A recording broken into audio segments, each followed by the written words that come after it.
जो परमेश्वर के दास लोग होते हैं, वो उद्धार का काम करते हैं, उद्धार का कारण बनते हैं, वो सारे इस ईसाव पहाड़ में आएंगे। और ऐसे लोग में वो लोग न्याय करेंगे, और फिर वहां पे यहोवा का राज्य बस जाएगा। Hallelujah. So there will be great rejoicing, and all the evil people will be destroyed, and God's kingdom will be restored. Hallelujah.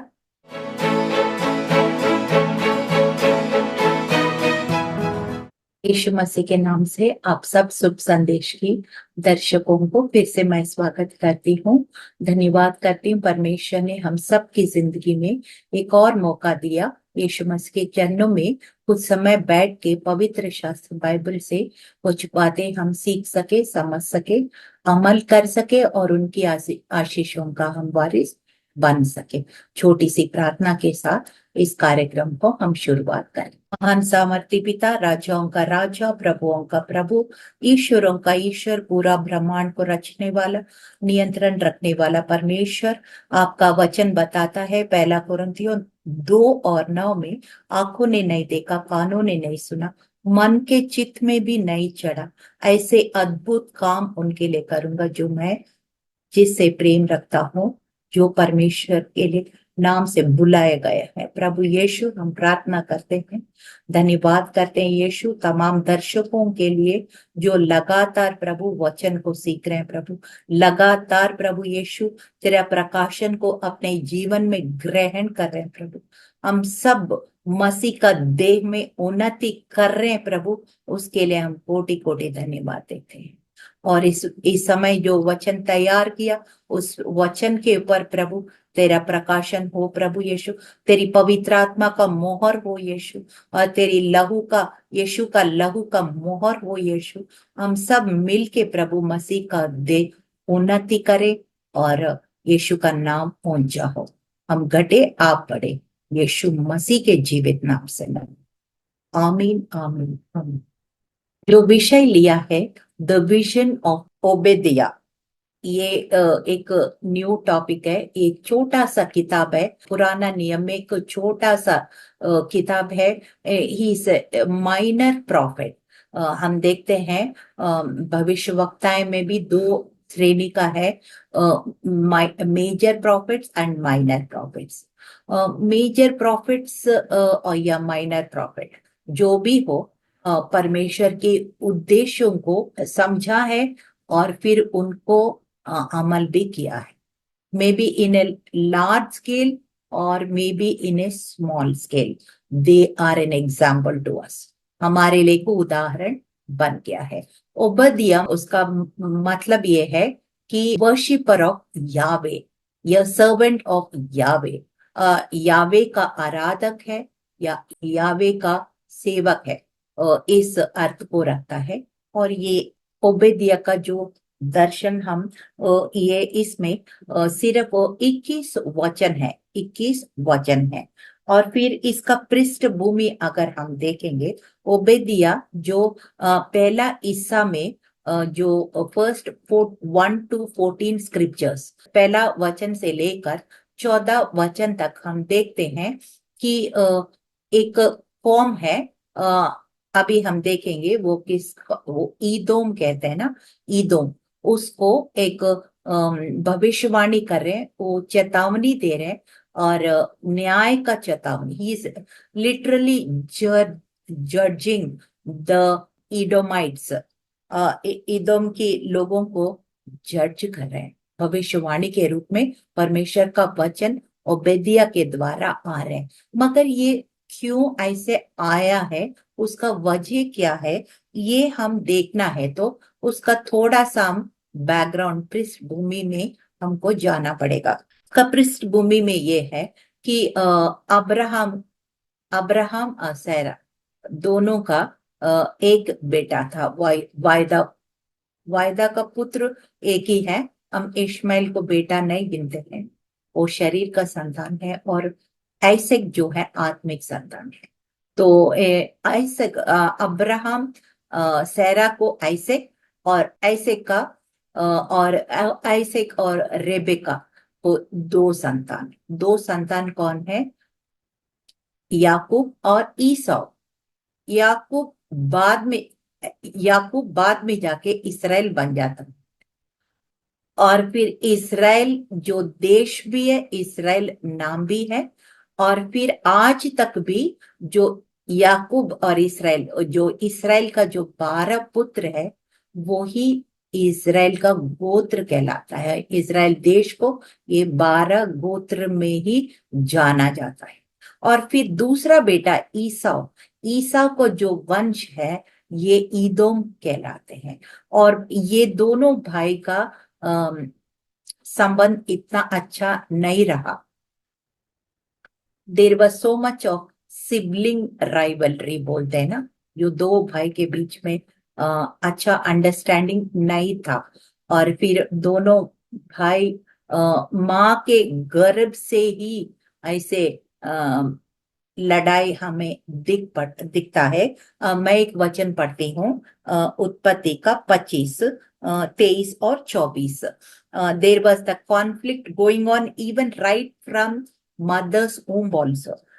उत्पत्ति का मैं पढ़ रही हूँ। जब यहोवा ने उससे कहा, तेरे गर्भ में दो जातियां हैं और तेरे कोख में निकलते ही दो राज्य के लोग अलग अलग होंगे, और एक राज्य के लोग दूसरे से अधिक सामर्थी होंगे, और बड़ा छोटे से अधीन होगा।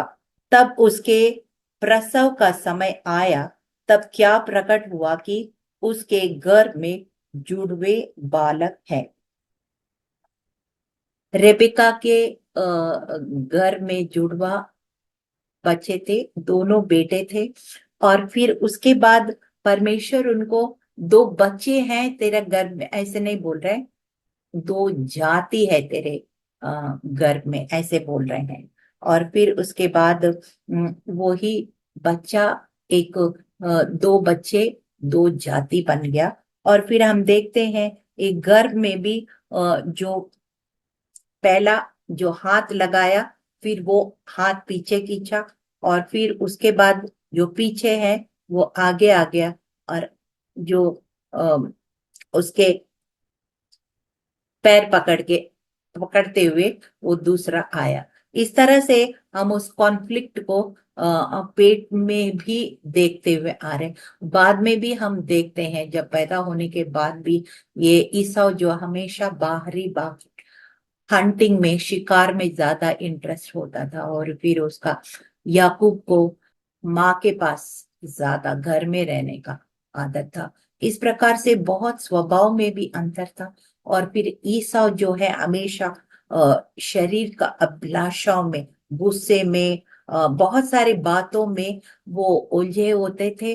और फिर एक, आपको पता है, एक प्लेट मील्स के लिए, एक भोजन के लिए अपने ज्येष्ठत्व को उसने बेच डाला है।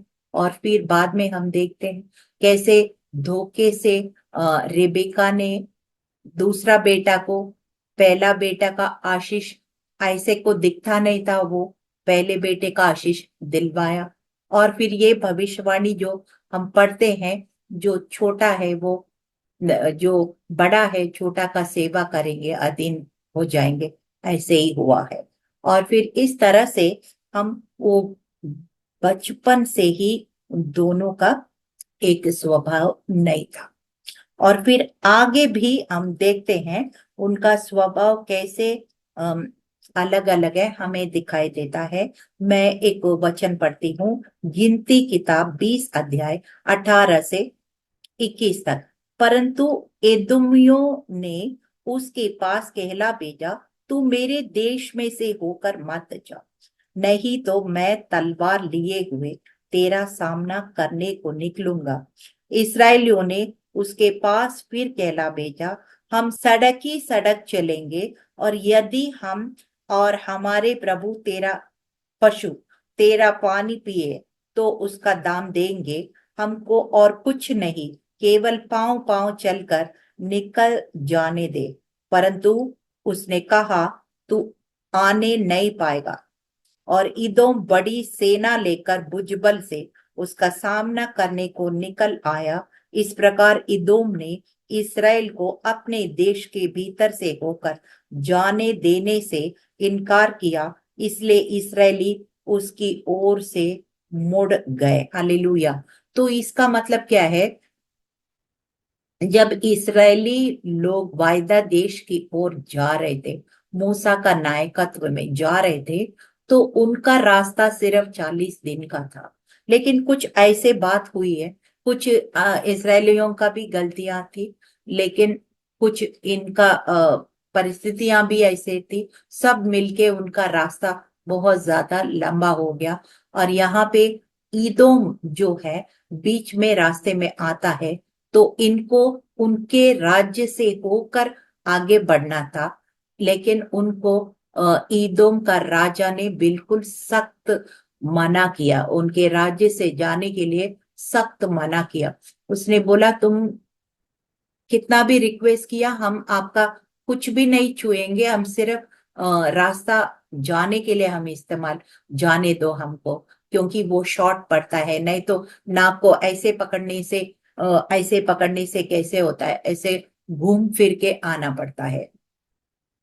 लेकिन उसने मना कर दिया, ऊपर से उनको मारने के लिए सेना को लेके तलवार लेके खड़े हो गया। तो फिर ये लोग फिर उस रास्ते से नहीं जा पाया।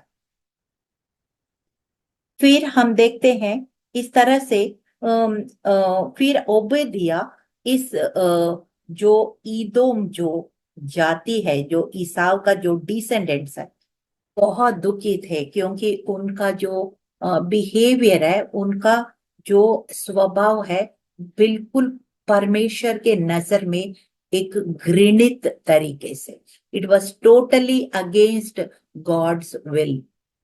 कैसे हमको मालूम है? क्योंकि वो लोग घमंड से भरे हुए थे। और फिर दूसरा, एक इंग्लिश में ग्लोटिंग बोलते हैं, मतलब दूसरा बंदा कमजोरी अवस्था में है, उनको मजाक करना, उनका फायदा उठाना, ये भी वो लोग ने बहुत किया है। नीति वचन 6:16 से 19 अगर हम पढ़ते हैं, तो वहां पे ऐसा लिखा है, 6 वस्तुएं से यहोवा बैर रखता है, वरन 7 है जिनसे उन्हें घृणा है, अर्थात घमंड से चढ़ी हुई आंखें, झूठ बोलने वाला जी, निर्दोष का लहू बहाने वाले हाथ, अर्थात अनर्थ कल्पनाएं गढ़ने वाला मन, बुराई करने करने को वेग दौड़ने वाला पांव, झूठ बोलने वाला साक्षी, और भाइयों के बीच में झगड़ा उत्पन्न करने वाला मनुष्य। इस तरह के 7 गुण से प्रभु पूरी तरह से घृणा करता है। और ईदम के लोग यही काम कर रहे हैं। हम आगे, जब ओबेदिया क्यों इनको डांट रहे, चेतावनी दे रहे, हम जल्दी से हम ओबेदिया जो भविष्यवक्ता है उनका बातें हम पढ़ेंगे। पहला अध्याय, एक ही अध्याय है इसमें, दूसरा पद से मैं पढ़ रहे। उठो, हम उससे लड़ने को उठे, मैं तुझे जातियों में छोटा कर दूंगा, तू बहुत तुच्छ गिना जाएगा। किसको बोल रहे हैं, क्यों बोल रहे हैं, कहाँ बोल रहे हैं? ये ओबेदिया, परमेश्वर का वचन ओबेदिया के द्वारा ईदोम जाति को ये वचन आ रहे हैं। तुम अपने आप को बहुत ज्यादा समझ रहे, इजरायलियों से बहुत ऊंचा समझ रहे, you are thinking too much of yourself, self exaltation. But लेकिन परमेश्वर बोल रहे हैं तू बहुत छोटा गिना जाएगा, तुच्छ गिना जाएगा। देखो क्या होने वाला। और दूसरी पद में हम पढ़ते हैं, और तीसरी पद में लिखा, हे पहाड़ों की दरारों में बसने वाले, हे ऊंचे स्थान में रहने वाले, तेरे अभिमान ने तुझे धोखा दिया है। तू मन में कहता है, कौन मुझे भूमि पर उतार देगा? हो सकता है इनके पास पैसा हो, बड़े बड़े महलों बना के, बहुत ऊंचे स्थान में अपने घर बना के, बहुत ऐसे लग्जूरियस लाइफ जीत रहे होंगे, इसलिए उनका घमंड आ गया होगा। लेकिन प्रभु का वचन इनके पास ऐसे आता है ओबेदिया के द्वारा, चौथा वचन मैं पढ़ रही हूं, परंतु चाहे तू उकाब के समान ऊंचा उड़ता हो, वरन तारागण के बीच अपना घोंसला बनाए हो, तो भी मैं तुझे वहां से नीचे गिराऊंगा, यहोवा का यही वाणी। So may be you have built your own kingdom, मतलब अपना बहुत कुछ दुनिया की चीजें जमा करके आपके आंखें चढ़ गए, आपका घमंड आ गया हो सकता है, लेकिन वो सब निष्फल करूंगा, बेकार करके दिखाऊंगा। ऐसे परमेश्वर वो उनको ओबेदिया के द्वारा इदोम जाति को बोल रहे हैं। और फिर उसके बाद एक और हम चीज देखते हैं, जब बेबीलोनियंस, जो इसराइली ने भी कुछ कमियां किया होगा, तभी उनको ऐसे परिस्थिति परमेश्वर ने अनुमति दिया। और फिर जब बेबीलोन का राजा नेबुकदनेस्सर यरूशलेम मंदिर को जला के उनका सोने का, चांदी का, बहुत सारे जो वहां पे जो कीमती चीज है उठा के, और अच्छा अच्छा यहूदियों को उठा के, कुछ बंदियों को कुछ मार दिया, कुछ बंदी बना के ले गया, इस तरह से जब कांड हो रहा था, ये लोग एक भाई के होने के नाते ये इजरायलियों को मदद करना चाहिए था, वरन उसने क्या किया है, बल्कि वो शत्रु को जाके वो मदद किया। Instead of helping Israelites, they were helping they were helping Babylonians, they were helping Nebuchadnezzar who was destroying Jerusalem, उनको जाके मदद किया। और जो तलवार से बच निकले, वो ऐसे भाग रहे थे, उनको पकड़ पकड़ के उसने मार दिया। ऐसे लोगों को जो उनको शत्रु को नहीं भी दिख रहे हैं, उनको पकड़ पकड़ के उनको दे दिया। बहुत सारे बातें उसने एक भाई जैसे नहीं व्यवहार किया, एक शत्रु जैसे व्यवहार किया। They took advantage of the weak situation, कमजोरी परिस्थिति को पूरा फायदा उठा के उनके ऊपर पूरा शत्रु जैसे काम किया, अपना भाई जैसे नहीं किया। तभी उनको हम देखते हैं 10वां वचन में, ओबेदिया के द्वारा परमेश्वर का वचन ये आता है कि ये सौ उस उपद्रव के कारण जो तूने अपने भाई याकूब पर किया, तू लज्जा से ढापेगा और सदा के लिए नाश हो जाएगा। जिस दिन परदेशी लोग उसकी धन संपत्ति छीन कर ले गए और पराई लोगों ने उसके फाटकों से घुसकर यरूशलेम पर चिट्ठी डाली, उस दिन तू भी उनमें से एक था। परंतु तुझे उचित नहीं था कि तू अपने भाई के दिन में, अर्थात उसकी विपत्ति का दिन में, उसकी और उसकी ओर देखता रहता, और यहूदियों के विनाश के दिन उसके ऊपर आनंद करता, और उनके संकट के दिन बड़ा बोल बोलता। तुझे उचित नहीं था कि मेरी प्रजा की विपत्ति के दिन तू उसके फाटक में घुसता, और उसकी विपत्ति के दिन उसकी दुर्दशा को देखता रहता, और उसकी विपत्ति के दिन उसकी धन संपत्ति पर हाथ लगाया।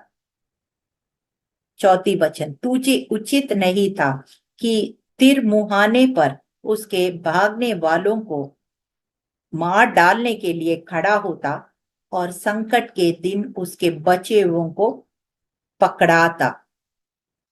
इस तरह से ये जो जो नहीं करना था, वो सारे काम ईदोन ने कर दिखाया।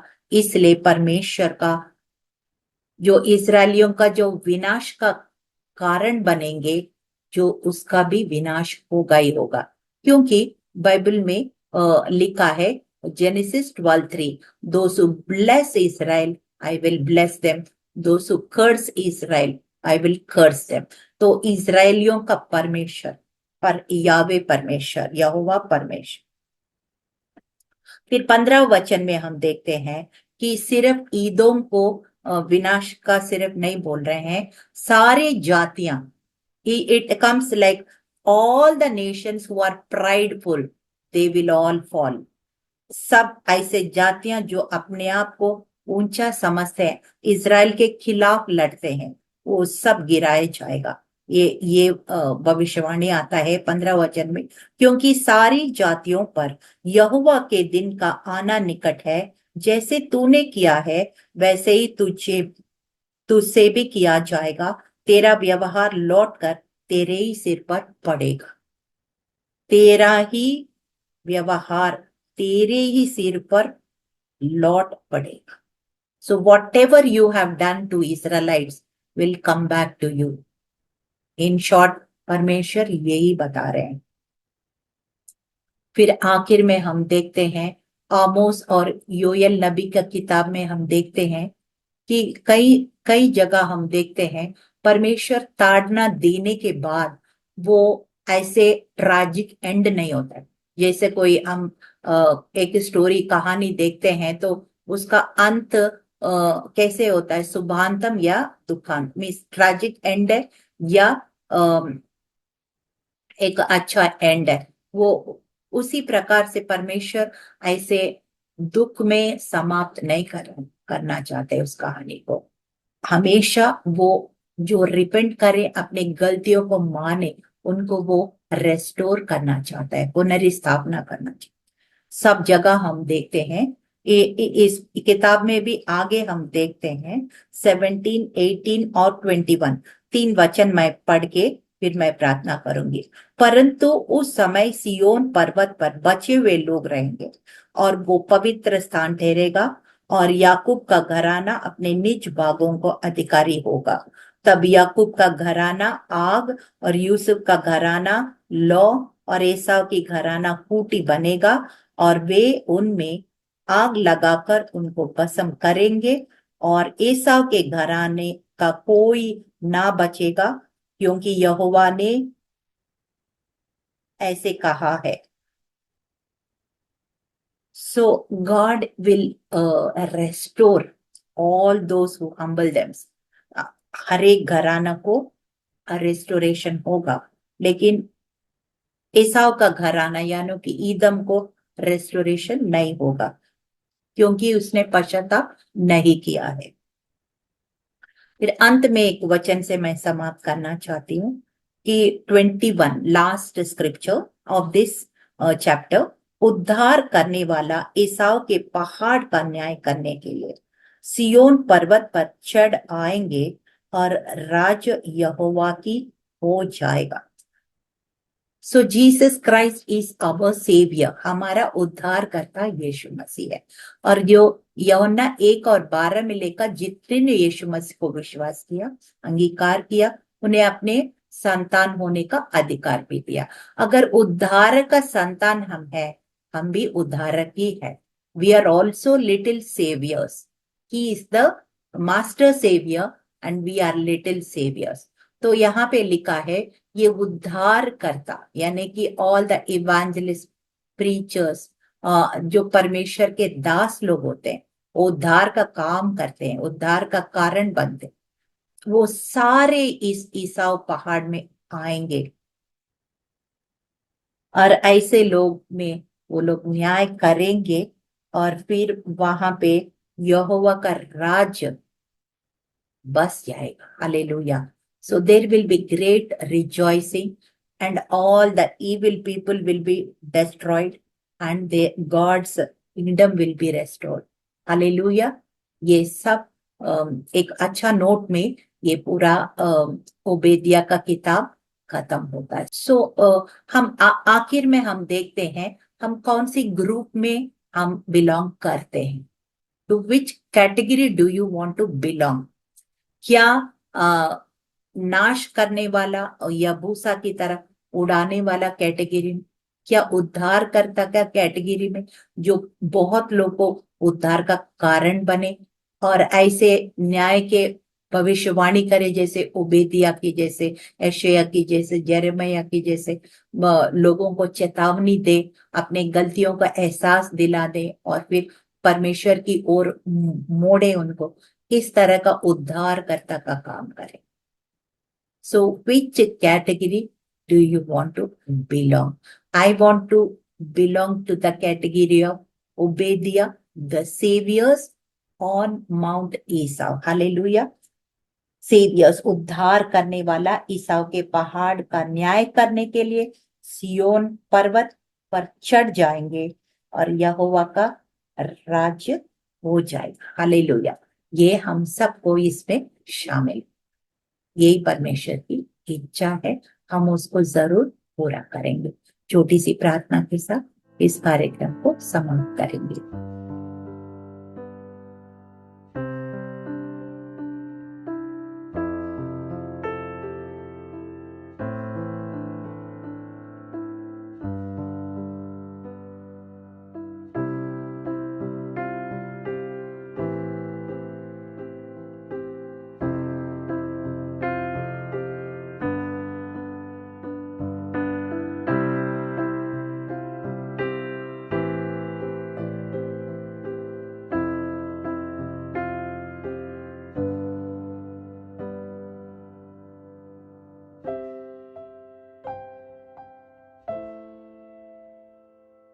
धन्यवाद महान सामर्थ्य पिता, राजाओं का राजा, प्रभुओं का प्रभु, ईश्वरों का ईश्वर। हमने देखा है प्रभु कैसे दो भाई है प्रभु यीशु, और लेकिन एक भाई जो है पूरा उद्धार का काम किया है, और उसी भाई का जो फोर्थ सन सन यूदा का द्वारा प्रभु यीशु मसीह आया है, पूरा मानव जाति का उद्धार हुआ है। लेकिन दूसरा भाई घमंड से भरे हुए है प्रभु यीशु, और सेल्फ एग्जॉल्टेशन से भरे हुए, ग्लोटिंग से भरे हुए, अपने भाई को मदद नहीं किया और ऊपर से उनका विनाश का कारण बन गया।